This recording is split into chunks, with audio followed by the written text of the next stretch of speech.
그럼 오늘 말씀에서 40년의 출애굽 후에 이제 광야 생활을 마치면서 약속의 땅에 들어가게 되는 이스라엘이 가나안 땅으로 들어가는 과정에 대한 이야기를 우리 가운데 보여주고 있습니다. 그럼 오늘 말씀에서 우리는 이스라엘의 12지파 각각의 유익을 취하기 위해서 애를 쓰는 것보다는 어떻게 하면 공동체 전체의 안식과 정착을 위해서 어떤 모습을 우리 가운데 보여주고 있는지 각자의 자리에서 협력하고 있는 모습들을 우리는 엿볼 수 있다고 하는 것입니다. 지난 한 주간 동안에 우리가 새벽을 깨워서 특별 새벽 기도의 시간을 가졌습니다. 그 시간을 통해서 우리가 함께 돌아본 것처럼 여러분 가데스 바냐에서 믿음 없이 원망하고 그 땅은 우리가 점령할 수 없고 우리가 싸우러 갔다가 우리가 다 죽을 것이다, 이런 믿음 없는 고백 때문에 그들은 무려 2년 만에 들어갈 수 있는 땅을 38년이라는 시간을 더해서 40년의 광야 생활을 할 수밖에 없었습니다.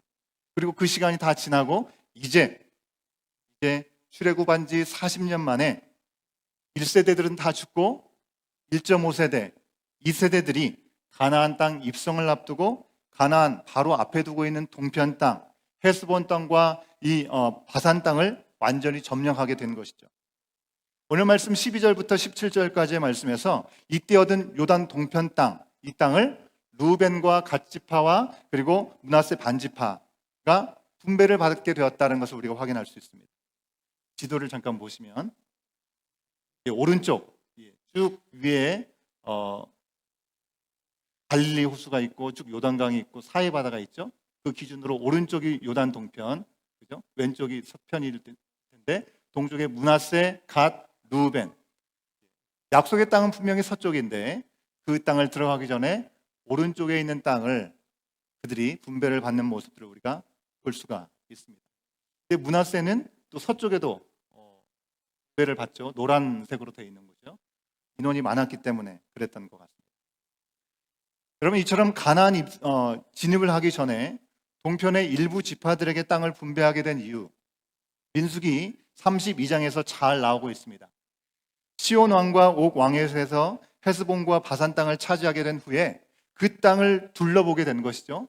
둘러보니까 가축을 기르는데 너무나 좋은 땅이었던 것입니다. 르우벤과 갓 자손들은요, 심이 많은 가축을 가지고 있었다고 말씀하고 있죠. 그렇기 때문에 이들은 우리는 이 땅에 정착해서 이 땅에 머물면 좋겠다, 가축이 너무나 많기 때문에, 이런 생각을 한 것이죠. 그래서 모세를 찾아갑니다. 제사장 엘르아살과 그리고 회중의 지휘관들 앞에서 자기들은 이 요단 동편의 땅에 머물 수 있도록 좀 이렇게 허락해 달라는 요청을 하게 된 것이죠. 근데 모세가 뭐라고 반응합니까? 모세는요, 왜 여기서 주저앉으려고 하느냐? 하나님께서 약속하신 땅은 이 요단 동편의 땅이 아니라 요단 서편의 땅이기 때문에 그들을 책망한 것입니다. 아마 모르긴 해도 모세는 가데스 바네아에서의 트라우마를 생각했을지도 모르겠습니다. 거기서 믿음 없는 고백을 한 것 때문에 다시 광야로 돌아가고 긴 시간 동안의 괴로움의 시간을 겪어야 했던 것처럼 약속의 땅에 들어가지 않고 정착하려고 했던 그들로 인해서 다시금 이 시간이 길어지면 어떨까 하는 그런 염려가 있을 수 있었겠죠. 그래서 경고를 한 것입니다. 하지만 르우벤과 갓지파는 38년 조상들처럼 이 가나안에 들어갈 믿음이 없어서가 아니라 하나님께서 주신 그 약속은 우리가 분명히 알고 있습니다라고 고백합니다. 이 땅은 목축하기에 너무 좋기 때문에 여기에 성을 짓고 전쟁을 하러 간들 여성들과 어린아이들은 다 대동하고 가기가 어려운 거니까 이 아이들, 여자들과 아이들을 일단 그 땅에 둔 다음에 누구보다도, 어떤 지파보다도 먼저 가장 앞에 서서 이 약속의 땅을 점령하는데 앞장서서 정복에 나서겠다라는 그들의 믿음의 결단을 표현한 것입니다. 하나님의 약속을 무시해서 우리는 여기가 좋사오니 우리는 더 이상 그렇게 나가고 싶지 않습니다, 안주하는 마음 때문에 그게 아니라고 항변을 하는 것입니다. 한번 확인해 볼까요? 민수기 32장 16절부터 19절의 말씀을 우리가 같이 한번 확인해 보겠습니다. 16절부터 19절 말씀입니다. 함께 읽습니다. 시작. 그들이 모세에게 가까이 나와 이르되 우리가 이곳에 우리 가축을 위하여 우리를 짓고 우리 어린 아이들을 위하여 성읍을 건축하고 이 땅에 원주민이 있으므로 우리 어린 아이들을 그 견고한 성읍에 거주하게 한 후에 우리는 무장하고 이스라엘 자손을 그곳으로 인도하기까지 그들의 앞에서 가고 이스라엘 자손이 각기 기업을 받기까지 우리 집으로 돌아오지 아니하겠사오며 우리는 요단 이쪽 곧 동쪽에서 기업을 받았사오니 그들과 함께 요단 저쪽에서는 기업을 받지 아니하겠나이다. 여러분, 모세는 이 말을 반드시 지켜서 정복 전쟁할 때 르우벤과 갓과 므낫세 반지파가 앞에서 싸우라고 명령을 합니다. 그리고 그들은 자신들이 그 주님의 종이기 때문에 주님의 명령대로 그래도 따르겠다라고 대답을 한 것이죠. 그래서 오늘 말씀에서처럼 그들은 일단 요단 동편의 땅을 지파대로 분배를 받고 경계를 정하게 된 것입니다. 이제 요단 동편에 여인들과 어린 자녀들을 안전하게 구할 성읍을 건축하게 됩니다. 여러분, 드디어 자기들이 자리 잡게 된 것입니다. 40년 동안 떠돌이 생활을 했는데 이젠 더 이상 움직이지 않고 내 집이 생기는 것입니다. 이제 더 이상 어딘가를 떠나리면서 위험천만한 상황들을 염려할 필요가 없다고 하는 것입니다. 얼마나 감격적일 수 있었겠습니까? 여러분, 하나님께 지음을 받은 우리들이 오늘 말씀에서 얘기하는 것처럼 제자리를 찾을 때 우리의 자리가 어디인지를 항상 우리는 어디일까? 내가 있어야 될 곳은 어딜까? 우리가 고민하면서 질문을 하게 되는데 우리 자리를 제대로 찾을 때 그곳에서 온전한 안식을 누릴 수 있게 된다는 것입니다. 여러분, 우리말에 제자리라고 하는 말은 긍정적으로 쓰이기도 하고 부정적으로도 쓰이기도 하죠. 그죠? 제자리에 잘 있다라고 얘기하는 것은요, 있어야 할 곳에 안정이 되고 참 바람직한 모습으로 있다라는 것을 표현할 때 그렇게 표현합니다. 그런데 늘 제자리 걸음이다라는 얘기를 하는 것은 긍정적인 말이 아니죠. 그죠? 뭔가 성장이나 변화나 발전이 있지 않고 그냥 거기에 주저앉아 있는 것처럼 보이고 안주하고 있는 것처럼 보여지는 모습을 떠올릴 때 넌 늘 그 제자리야. 이런 얘기를 하게 된다고 하는 것입니다. 르우벤 갓지파, 므낫세 반지파는요, 여기서 긍정적인 의미로 제자리를 찾은 것이죠. 애굽을 떠나고 광야에서 훈련을 받은 후에 약속의 땅, 가나안의 동편 땅에 자리를 잡는 그 과정 가운데 자기들의 욕심대로 그곳을 취한 것이 아니라 주님의 뜻을 구하는 가운데 가나안 땅에 정복하는 데 앞장서기로 하면서 자기들의 가장 적합한 땅, 제자리를 그들은 찾게 된 것입니다. 그들이 어디 있어야 될지를 찾는 과정 가운데 자신들의 필요를 찾고 그것을 또 리더십에게 구하면서도 무엇보다도 하나님의 뜻이 무엇인가, 하나님의 부르심이 어디에 있는가를 놓치지 않았다는 것입니다. 여러분, 그들에게 주신 그 부르심이 무엇입니까? 나와 우리 가족과 우리 민족만 잘 먹고 잘 살고 편하고 무탈하면 그것이 되는 것입니까? 그것이 아니고요. 하나님이 원하시는 뜻, 하나님께서 허락하신 일, 그 일의 경계의 자리가 어디인지를 그들은 잘 알았던 것입니다. 그것이 무엇입니까? 지금 그들을 향한 하나님께서 원하신 뜻은 그것은 바로 이스라엘이 하나님께서 약속하셨던, 무려 400년 전부터 약속해 주셨던 약속의 땅, 가나안 땅을 정복하고 그 땅을 차지하는 것입니다. 그 땅에 정착을 하고 하나님의 뜻대로 살아가면서 그 땅에서 하나님만이 유일한 참 하나님이시고 전능하신 하나님을 드러내면서 사는 것이 그들 가운데 주신 부르심이라고 하는 것입니다. 그리고 사실 그들은 잘 알지 못했습니다. 하지만 우리들은 이미 알고 있죠. 성경 말씀을 통해서.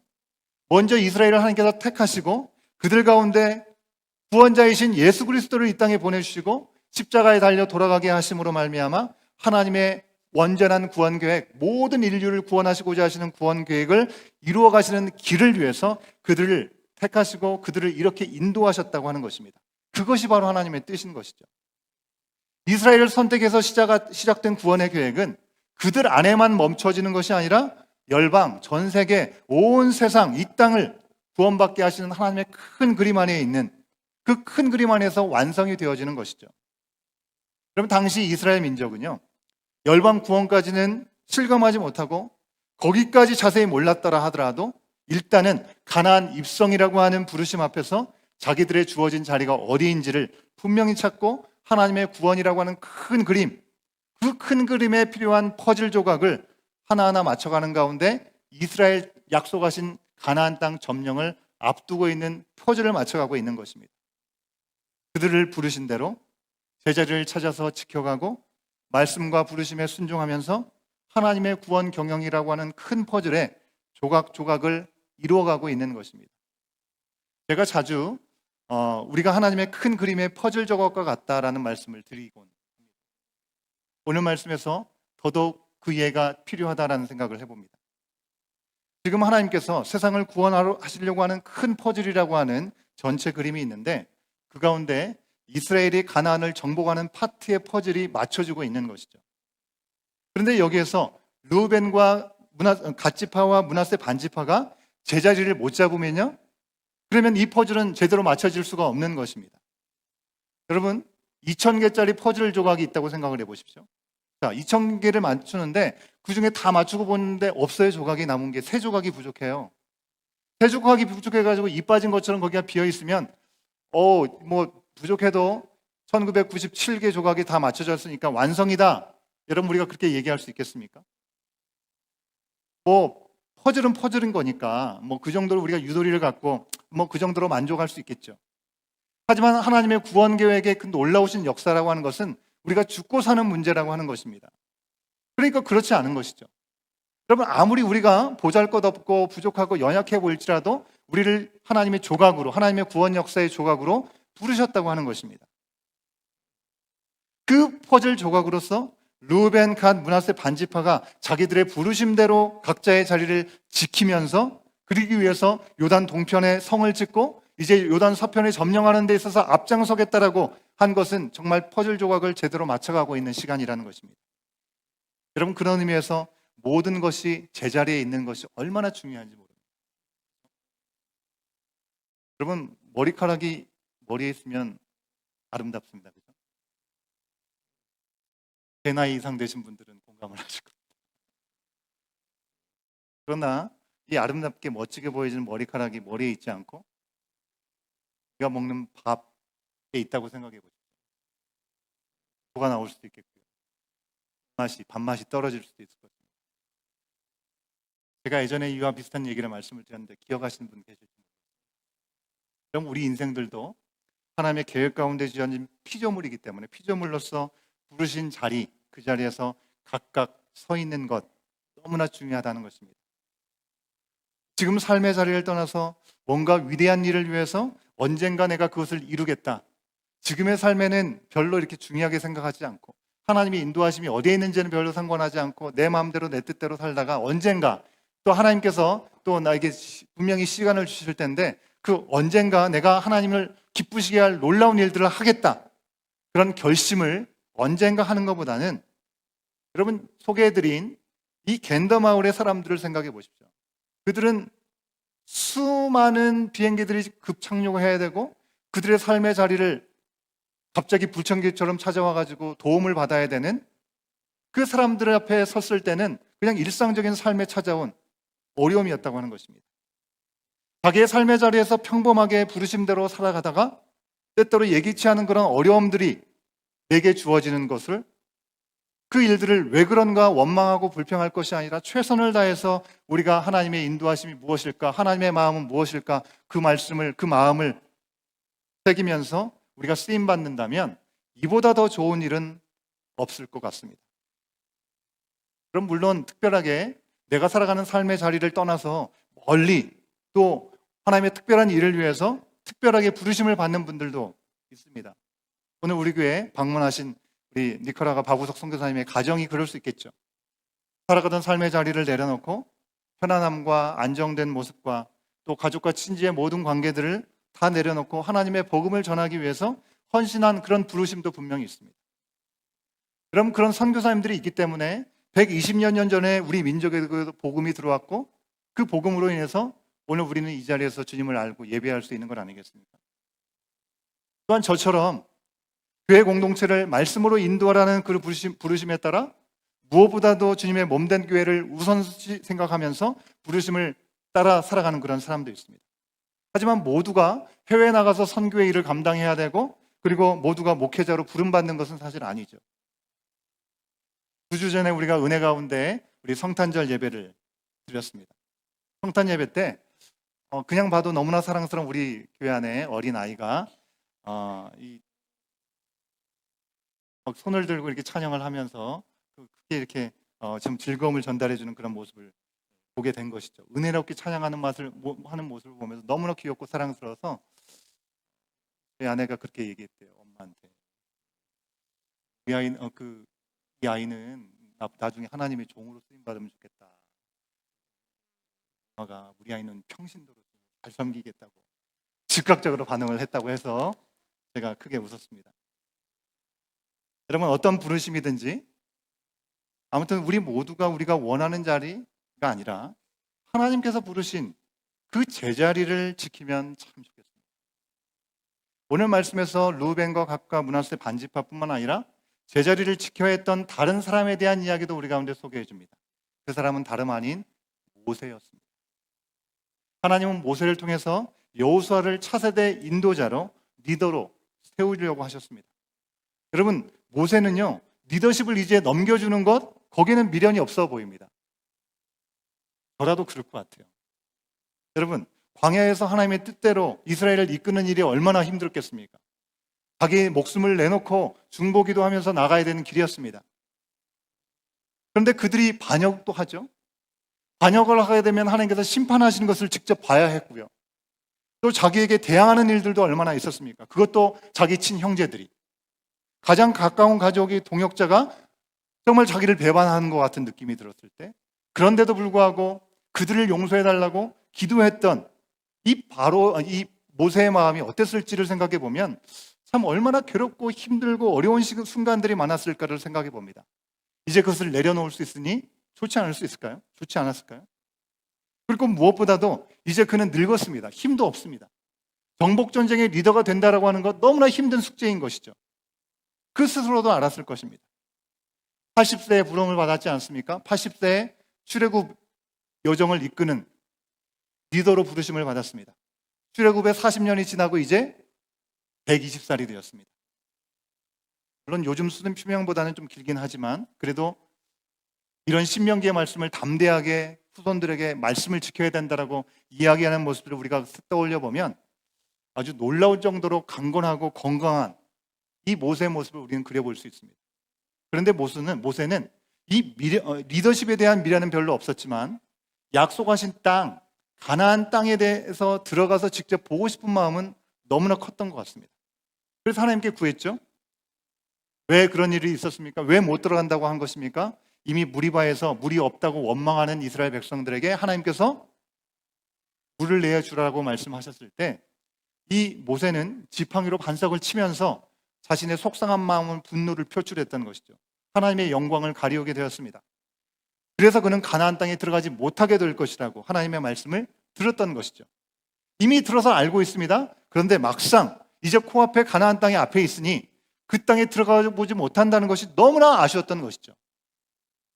하지만 하나님의 뜻을 알고도 선을 넘으려고 했던 이 모세에게 하나님은 노를 바라시면서 그만해라 말씀하시는 것입니다. 여러분, 인간적으로 생각해 보십시오. 모세처럼 하나님 앞에 아름답게 멋지게 쓰여진 사람이 어디 있습니까? 그 정도 한번 실수했으면 좀 눈 감아주고 좀 봐주고 좀 그렇게 소원하는데 보고 하나님 품에 데려가셔도 될 것 같다는 생각이 들지 않습니까? 그런데 하나님은 하나님의 최선을 위해서 모세의 요청을 거절하셨습니다. 대신에 그가 그토록 보고 싶어하던 그 땅을 볼 수 있도록 비스가 산에 올라가서 그 땅을 바라보게. 그러면 지금 모세가 있어야 될 자리는 어디입니까? 모세가 있어야 될 마음의 자리는 요단 서편의 약속의 땅이 아니라 이 요단 동편에 남아서 하나님께서 허락하신 약속이 이루어지기까지 백성들을 저편으로 인도할 이 여호수아를 강하고 담대하게 준비시키는 것, 그것이 모세가 있어야 될 자리였다는 것입니다. 사실 모세의 입장에서는 그리 사모하던 땅을 밟지 못해서 너무나 아쉬웠죠. 하지만 사실 하나님의 부르심을 받아서 더 좋은 곳으로 가는 시간이 온 거 아니겠습니까? 가나안 땅 보지만 그곳에 들어간다 한들 더 힘들고 어려운 시간들이 기다리고 있지 않겠습니까? 근데 이게 이제 모든 시간을 마치고 완전히 좋은 하나님의 품 안에 가는 더 좋은 본향을 가는 시간이기 때문에 완전한 안식을 누릴 수 있는 시간이 앞에 있는 것입니다. 그보다 더 베스트는 없는 것이죠. 가나안 땅에 함께 들어가면 말씀드린 것처럼 전쟁이 기다리고 있는 것입니다. 전쟁터이기 때문에 더 고통스러운 일들이 있었을 것입니다.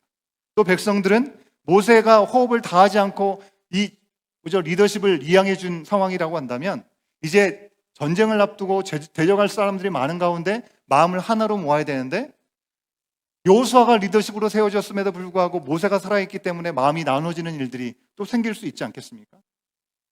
하나님께서는 모두의 최선을 위해서 모세에게는 여기까지다라고 말씀을 하신 것입니다. 여러분, 이렇게 각자의 자리를 찾아감을 통해서 이스라엘은 하나님의 약속대로 그 땅을 차지할 수 있는 것이고 모세는 그 땅에서 그 일들을 이루어갈 수 있는 도구로 온전히 쓰임받을 수 있는 것입니다.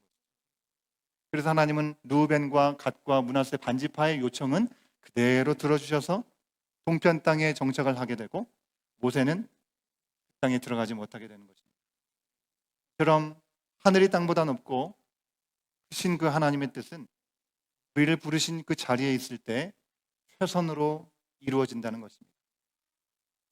하나님께서 요단 동편에 살게 될 두 지파 반이 굳이 서편 전쟁에 나갔다가 다시 돌아오게 하시는 것이나 모세가 요단 동편에 그냥 남게 하시는 것, 르우벤, 므낫세 반지파, 갓지파 그리고 모세와 남은 모든 백성들, 여러분 누구에게만 유익이 아니라 모든 사람들에게 온전한 안식을 누리게 하시기 위한 하나님의 계획이었다는 것입니다. 오늘 말씀 20절 말씀에서 모세는 아주 중요한 말씀을 우리 가운데 전해주고 있습니다. 20절 말씀을 같이 한번 확인합니다. 시작. 여호와께서 너에게 주신 것 같이 너의 형제에게도 안식을 주시리니 그들도 요단 저쪽에서 너희의 하나님 여호와께서 그들에게 주시는 땅을 받아 기업을 삼기에 이르거든 너희는 각기 내가 준 기업으로 돌아갈 것이니라 하고, 여러분 이 말씀대로 하나님께서 우리 가운데 계획하신 삶은요, 나만 구원받고 나만 평안하고 나만 은혜 가운데 머무는 그런 자리가 아니라는 것입니다. 하나님 안에서 우리 모두가 주신 약속대로 구원과 안식을 누리는 삶을 하나님은 디자인하셨습니다. 여러분 오늘 주보에 실려있는 적용 질문을 통해서 말씀을 우리의 상황과 현실에 잘 적용해 볼 수 있으면 좋겠습니다. 2024년 새해 내가 지켜야 될 제자리는 어디입니까? Where should I stand in the new year of 2020? 여러분 하나님께서 새로운 시간을 허락하시면서 우리 가운데 우리를 부르신 우리의 제자리는 결코 나만, 우리 가족만, 우리 공동체만, 내 일터만 잘 먹고 잘 살고 형통한 것이 아닙니다. 하나님 나라에서 온전한 안식, 그것을 얻기까지 더 많은 사람들이 구원의 자리로 내려올 수 있도록 쉬지 않고 일하시고 기다리시는 그 하나님의 마음을 우리가 먼저 알고 먼저 믿음의 선물을 받은 그리스도인이 됐기 때문에 우리들이 먼저 앞장서서 주님의 복음을 우리 가운데 허락하신 시간, 때를 어떤지 못하든지 복음을 전하고 나누고 그리스도의 구원과 생명의 빛을 비추는 우리 믿음의 공동체가 되어야 될 줄로 믿습니다. 요단 동편에 정착할 것이지만 아직은 싸움을 멈추지 않은 르우벤, 갓, 므낫세 반지파처럼 여러분 우리가 이 정도면 됐다 안주하지 않고요, 하나님의 구원의 역사가 이루어질 때까지 하나님께서 지금도 찾으시는 영혼들, 세상이 쉼을 얻기까지 여러분 우리는 멈추지 말아야겠습니다. 우리는 지난 한 해 동안에 라이트 온이라는 주제를 가지고 하나님의 말씀을 돌아봤습니다. 주님 안에서 우리 가운데 허락하신 은혜의 빛, 그리스도의 빛을 받아서 천 온, 라이트 온 한 시간들을 보냈다고 한다면 이제 올 한 해 동안에는 shine on, 우리 가운데 켜진 불빛이 비춰지는 시간들을 살아내야 될 줄로 믿습니다. 여러분 막연하게 빛을 비춘다 그렇게 말하거나 그렇게 결심만 하지 말고요, 주어진 우리의 삶의 자리에서 우리는 어떻게 빛을 비추는 삶을 살 수 있을지 고민하시기 바랍니다. 하나님의 구원의 역사의 퍼즐 한 조각으로 우리를 부르셨는데 내가 만나고 내가 아는 바로 그 한 사람에게 복음을 전하는 그런 영육의 구원의 통로가 되는 것, 우리가 해야 될 빛이 되는 모습이겠죠. 우리 가운데 허락하신 삶의 자리마다 주님의 마음으로 돕고 섬기는 사람들이 우리 눈에 보인다면 바로 그들을 향해서 마음과 힘과 소유를 다해서 우리는 섬길 수 있는 마음을 향해 나갈 수 있어야 됩니다.